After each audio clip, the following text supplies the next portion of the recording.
Bonjour YouTube et coucou à tous mes ex particulièrement parce qu'aujourd'hui on va parler du fameux sujet du body count, mais surtout j'ai décidé d'en parler d'une manière assez transparente parce que je vais vous parler de moi en me prenant comme exemple pour parler du fait de l'impact d'avoir un haut body count, c'est-à-dire ce que ça a comme effet, comme aspect positif et comme aspect négatif. Voilà, on est binaire sur cette chaîne parce qu'en fait beaucoup de gens en parlent de manière très hypothétique, de manière très caricaturale du coup, et finalement il y a peu de gens qui en parlent honnêtement, c'est-à-dire à partir de leur vécu, de manière honnête et nuancée, parce que j'ai l'impression aussi qu'il y a pas mal de gens qui mitonnent un peu quand ils parlent de ça en mentant sur le fait d'avoir un haut ou un très bas body count. Et donc voilà, c'est ce dont on va parler aujourd'hui parce que moi j'ai un haut body count. Je pense pas que ce soit une surprise pour qui que ce soit qui me suit depuis un moment maintenant.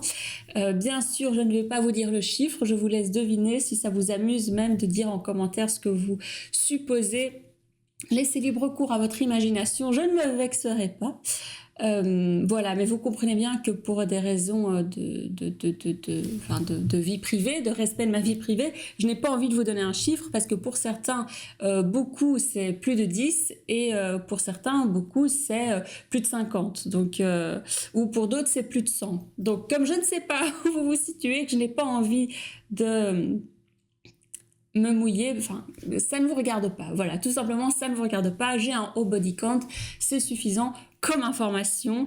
Voilà, donc je compte sur vous pour avoir un regard, une analyse bienveillante sur tout ce que j'ai raconté parce que voilà, je vous livre mon vécu. C'est pas là, vous regardez pas un film. Je suis une vraie personne et je vous parle de mon histoire. Donc, même si vous avez des critiques à faire, vous pouvez tout à fait les faire, mais en étant poli, correct, bienveillant dans les commentaires. Voilà. Et bien sûr, comme d'habitude, avant de démarrer cette vidéo, je tiens à vous rappeler que le premier appel est toujours gratuit. Donc si vous voulez faire le point sur votre vie amoureuse, sexuelle, affective et voir comment le love coaching pourrait vous aider, si vous ne comprenez rien au body count, que faut-il faire de cette information, enfin voilà, que vous êtes préoccupé par tous ces sujets et que vous galérez un peu dans votre vie intime, eh ben, n'hésitez pas à réserver un appel avec moi pour qu'on fasse le point ensemble et qu'on voit comment améliorer votre situation, tout simplement. Donc voilà, je vous mets le lien en description pour réserver votre premier appel et je vous laisse avec la vidéo.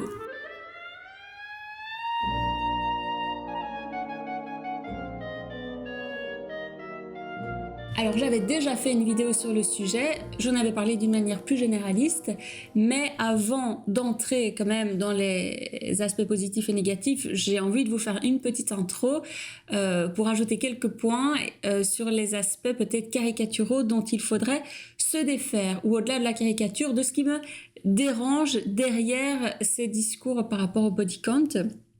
Parce que déjà la question binaire de c'est important le body count ou pas? Oui, évidemment que c'est important. Comme n'importe quelle information sur la personne que vous convoitez est importante. Tout le passé affectif, relationnel, amoureux d'une personne que vous convoitez a de l'importance, c'est évident. De la même manière que j'ai envie de dire... où est-ce qu'elle a fait ses études, ce qu'elle aime manger, ses goûts musicaux, enfin, toutes ces informations sont importantes et le body count est une information importante. Seulement, il faut savoir l'analyser correctement et ne pas tomber dans des points de vue super caricaturaux, voire dégradants, enfin humiliants pour la personne en face. Bref, donc dans ces points, un de ceux qui me dérange le plus, et je n'arrivais pas à le formuler, mais maintenant j'ai réussi à mettre, à l'articuler, c'est le fait de voir le sexe comme uniquement une espèce d'outil de récompense, de quête pour les hommes dans laquelle la femme serait forcément perdante. C'est vraiment un point de vue qui me dérange profondément parce que ça voudrait dire que les femmes n'aiment pas le sexe, ce qui est totalement faux. Et cette vision comme ça où la femme forcément céderait à un rapport sexuel, est très problématique parce qu'alors ça voudrait dire que, que les femmes n'aiment pas le sexe et qu'elles se forcent tout le temps uniquement soit dans le but d'avoir une relation, d'avoir des enfants, d'avoir de l'argent, d'avoir un statut, d'avoir... Non, faut arrêter avec ça. Bien sûr qu'il y a une part de vrai, bien sûr que le sexe est une monnaie d'échange pour plein de gens, je ne remets pas ça en question. Moi, je veux vous rappeler que de manière très simple, les femmes sont des êtres humains et que les femmes aiment le sexe et que non, les femmes n'ont pas uniquement des rapports sexuels dans le but d'avoir quelque chose d'autre parce qu'en fait le sexe ne les intéresse pas et que ce n'est qu'un moyen d'obtenir un truc.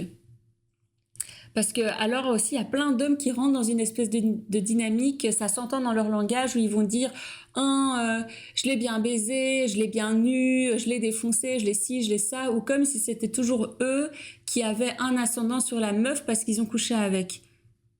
Mais non, bien sûr que non.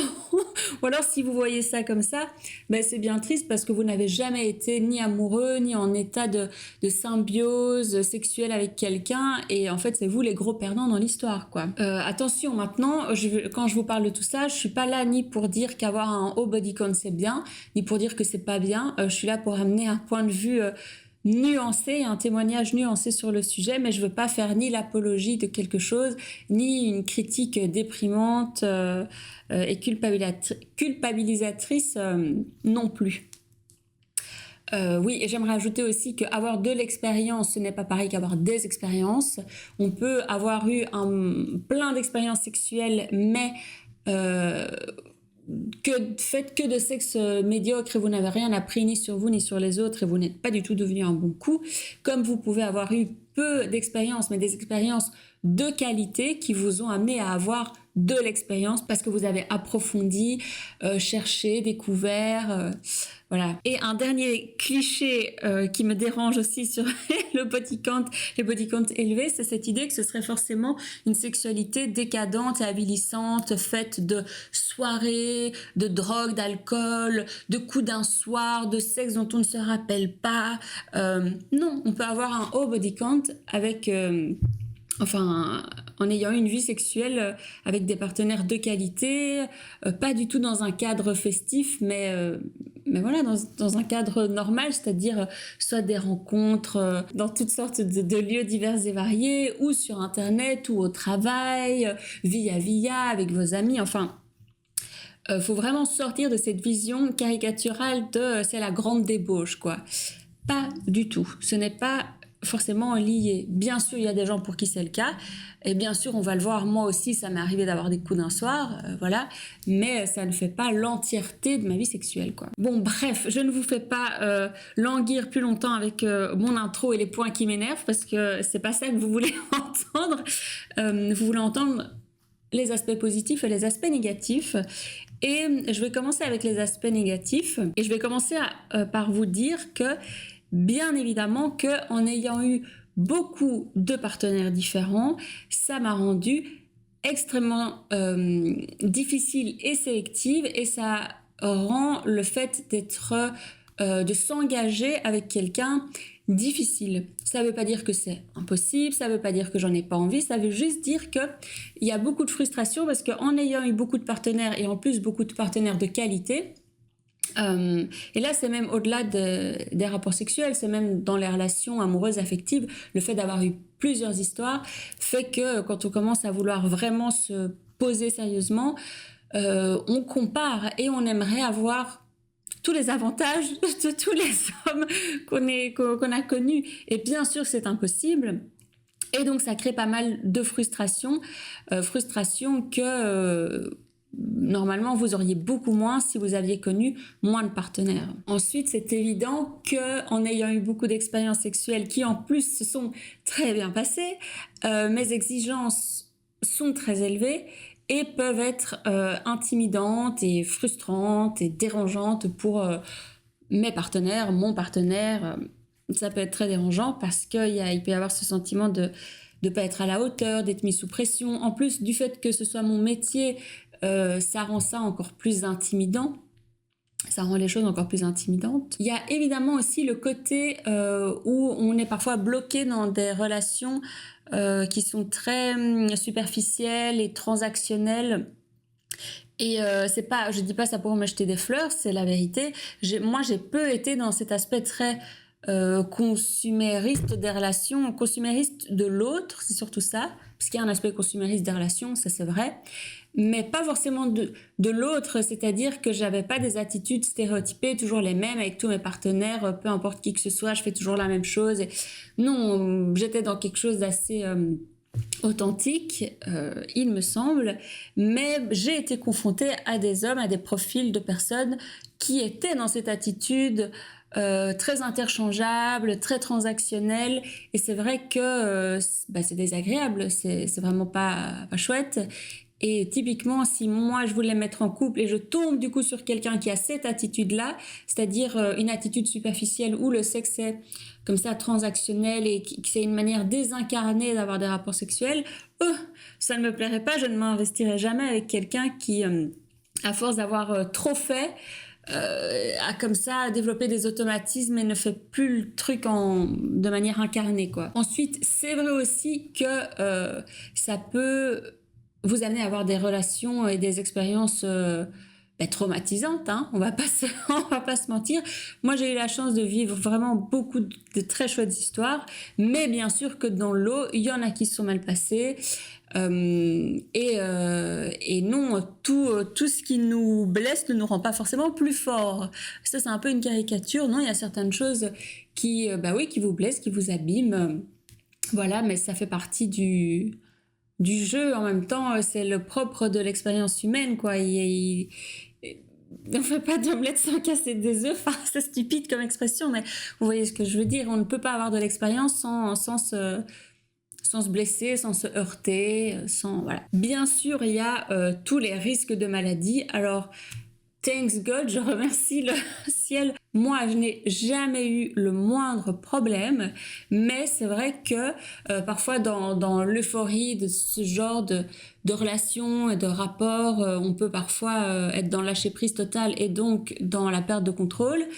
Et pour des tas de gens, ça peut être dramatique. Moi, il se trouve que par miracle, et je touche du bois, je n'ai absolument jamais eu le moindre problème, mais c'est vrai que ça peut être le cas. Un autre désavantage, c'est que quand on est comme ça fort préoccupé par la question du désir et de la sexualité, on peut attirer à soi des personnes qui sont tout aussi préoccupées par toutes ces choses-là et qui sont assez perché. Alors ça peut être très intéressant sur le plan du désir et de la sexualité, mais c'est pas des gens avec qui vous pouvez vous investir, avec qui vous allez fonder une famille. C'est pas possible. Donc faut faire gaffe aux relations que ça engendre. Ce qui m'amène à encore un second point, qui est que ça m'a amené à faire toutes sortes de rencontres. Ce qui m'a amené, donc en faisant toutes ces rencontres, à forcément avoir des relations avec des hommes qui étaient avec qui sur le plan intime c'était absolument incroyable, et donc ça rend un petit peu obsessionnel, un petit peu addict, c'est très intense, c'est dévorant, quoi. Sauf que c'est jamais des hommes avec qui on peut fonder une famille, faire un couple, jamais. Et donc forcément ça vous fait perdre du temps. Alors après on peut dire que c'est un choix, mais bon, une fois qu'on est happé là-dedans, c'est difficile d'en sortir et de se dire ok, je me calme, je sors de cette relation qui est je ne veux pas qu'il est dysfonctionnelle, mais qui va nulle part, où j'accepte de le vivre le temps qu'il faut parce que ça m'apprend des choses sur moi, mais à un moment il faut passer à autre chose si on veut construire quelque chose. Donc ça peut être tout à fait chronophage et ça peut vous faire perdre du temps, c'est clair. Moi, je serais pas très d'accord de dire que ça vous fait paraître comme une femme qui aurait peu de valeur, dans le sens où si vous couchez rapidement avec un homme, il va se dire ah, je vais pas m'engager avec elle. Moi, je dois bien encore une fois, c'est pas pour me jeter des fleurs, mais quasiment tous les hommes avec qui j'ai été engagée voulaient tous soit revoir ou se remettre en couple avec moi, ou allez, ça n'a jamais été mal perçu, peut-être une fois ou deux, mais voilà. Mais en règle générale, ça n'a jamais été mal perçu par les hommes que le sexe arrive facilement dans la relation. Bien au contraire, franchement, bien au contraire. Donc ce cliché de faut pas coucher le premier soir parce que c'est mal perçu, ceci, cela... ça dépend avec qui vous couchez, mais franchement, je n'ai jamais été confrontée à ça. Vraiment pas du tout. Et même avec des hommes très bien, très sophistiqués, voilà, avec des hommes qui n'étaient pas du tout des... Enfin, qui faisaient un peu partie du haut du panier, quoi, si je puis dire. Après, ce qui est vrai aussi, c'est que ça va vous donner une mauvaise réputation. Alors, ça va dépendre de l'univers dans lequel vous évoluez. C'est évident que si vous êtes toujours avec le même groupe de gens, que vous passez votre temps à picoler, que vous couchez avec toutes les personnes de votre groupe d'amis, ou que vos amis vous voient tout le temps ivre en soirée, rentrer avec un ou une inconnue tous les vendredis soirs. Oui, ben bien sûr, ça vous donne une mauvaise réputation, voilà. Et quand bien même, au-delà de votre groupe d'amis, socialement, publiquement, dire que vous avez un haut body count, ça peut donner une mauvaise réputation, mais c'est pour ça que ça fait partie que c'est de l'ordre de l'intime et que ça ne regarde pas les autres, parce qu'ils ne savent pas comment interpréter ce chiffre, justement. Mais voilà, c'est vrai que ça donne une mauvaise réputation et que c'est pas quelque chose que je vais dire... d'entrée de jeu, bien entendu. Il faut un peu maîtriser son storytelling, quoi. Moi, je sais que j'ai un profil, j'ai pas un profil addictif, par contre, j'ai des gros troubles de l'attention et que je m'ennuie très vite, que j'ai besoin de beaucoup de stimulation et qu'on peut facilement tomber dans un rapport addictif à ce type de relation avec les autres. Et donc, il faut faire attention à ça parce que, en fait, moi, ce qui m'intéresse, au-delà de la question sexuelle, c'est vraiment la question du désir. Et le désir, c'est quoi? C'est l'envie d'avoir envie. C'est l'envie de manquer de quelque chose. Donc, c'est être constamment dans cette espèce de recherche de créer du désir et de la tension avec quelqu'un, mais de ne pas céder tout de suite. Mais une fois que tu as cédé, mais comment tu retrouves cette tension? C'est plus facile avec une nouvelle personne de recommencer ce jeu. Et en plus, je rajouterais encore un point qui est que quand on est dans ce type d'échange, et qu'on est très à l'aise avec la séduction, eh bien, on peut être pris à son propre jeu parce que, honnêtement, moi, beaucoup d'hommes m'ont souvent dit tiens, mais c'est fou, j'ai jamais eu ce type de connexion avec qui que ce soit, ce qu'on a est vraiment spécial. Mais pour eux, c'était peut-être spécial. Moi, c'était le xème homme qui me faisait cette réflexion et je me disais, ah ben, mince, parce que maintenant je suis bloquée dans un truc où il faut que je continue d'alimenter ça. Et donc, je vais pas dire, ben non, ça n'a rien de spécial. Alors, je vais dire, ben oui, c'est vrai, c'est assez particulier, nanana. Et alors là, on est embarqué pour quelque chose de plus sérieux que prévu et qui risque de blesser l'autre personne plus que prévu aussi. Après, en général, comme c'est des choses qui font un peu des ascenseurs émotionnels et que ça se passe sur quelques semaines, l'autre n'a pas non plus le temps d'avoir développé des sentiments incroyables et c'est pas la fin du monde, quoi. Mais il faut faire attention avec ce truc-là parce que c'est aussi très narcissique, très égocentrique et très chronophage. Donc voilà, vous pouvez perdre beaucoup de temps à être dans cet état comme ça de... C'est normal, c'est addictif cet état d'extase et de découverte et d'orgasme.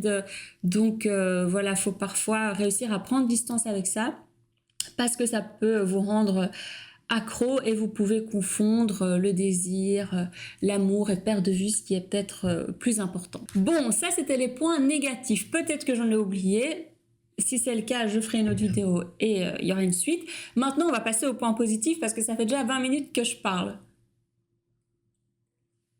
Le premier qui est évident, c'est que moi, c'est mon travail et que je vous parle à partir d'un espace, d'un lieu d'expérience en moi. Je ne vous parle pas uniquement à partir de théories en mode « Ah oui, alors j'ai lu dans un livre que pour accéder au plaisir et faire jouir une femme… » Non, non.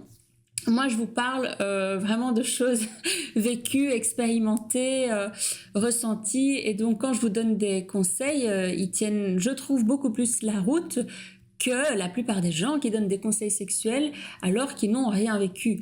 Parce que c'est une chose de donner un conseil, enfin des conseils pour, oui, jouir plus facilement.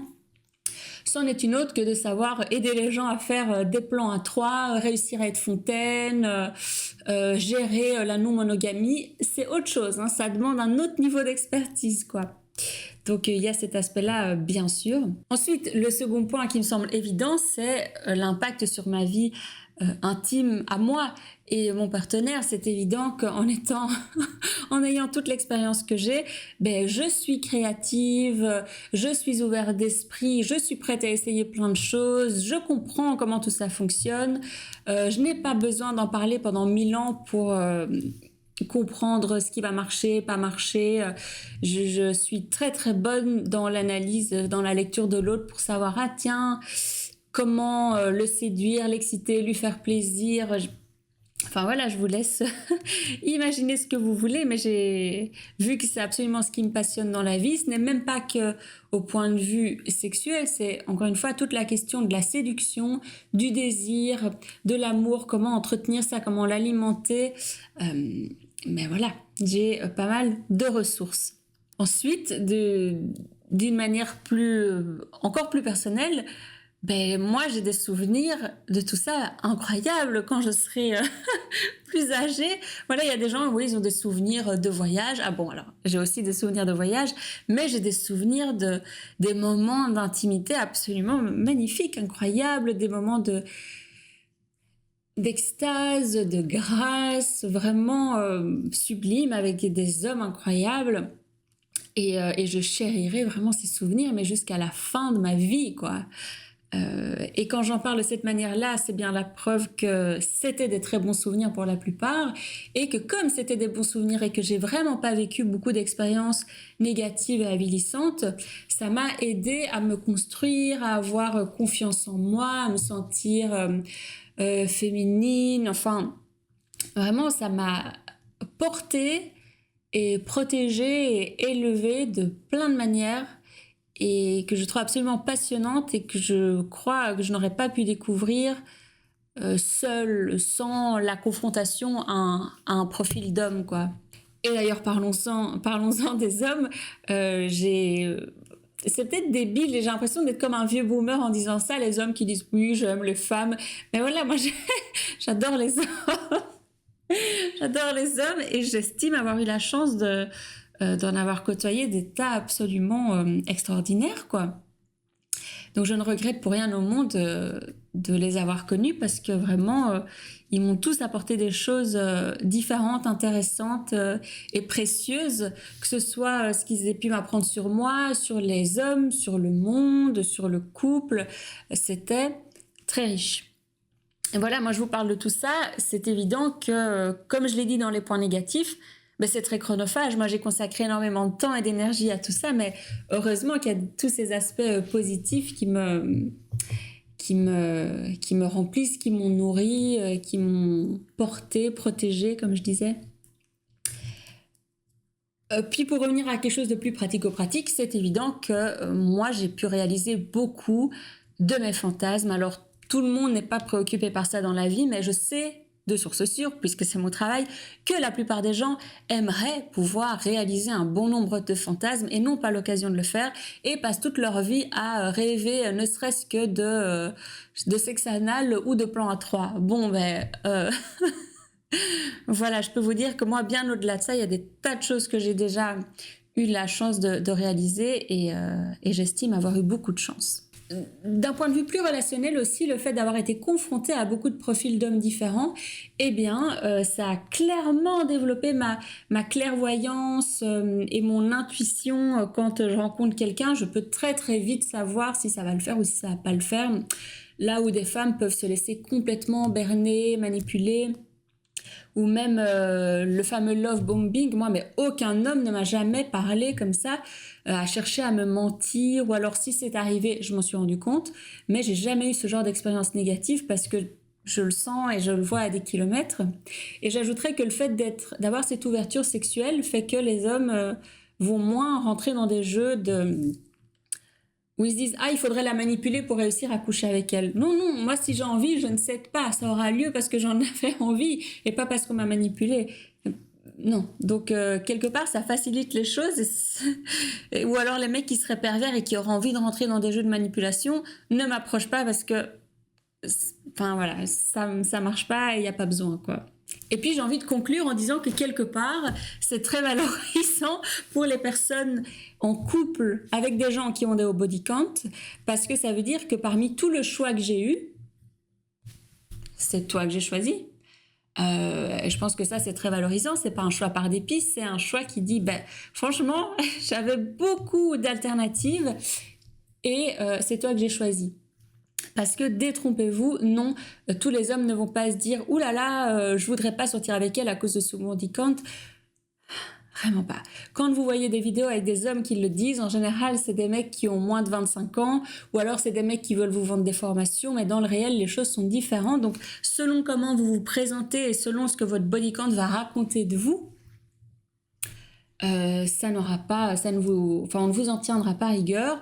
Ou au contraire, ça peut même être excitant et intriguant voilà, d'accéder à quelqu'un qui a eu beaucoup d'expérience et qui est très doué sur le plan intime. Puis j'ajouterais qu'en général, de toute manière, c'est rare qu'un mec qui a un body count de 3 rencontre et commence à sortir avec une fille qui a un body count de 150. Ça n'arrive pas. Et c'est un truc qui se fait assez naturellement, l'air de rien. Donc, c'est même pas la peine de vous prendre plus la tête que ça avec ce sujet, puisque vous ne sortirez pas avec quelqu'un avec qui vous aurez un trop gros décalage.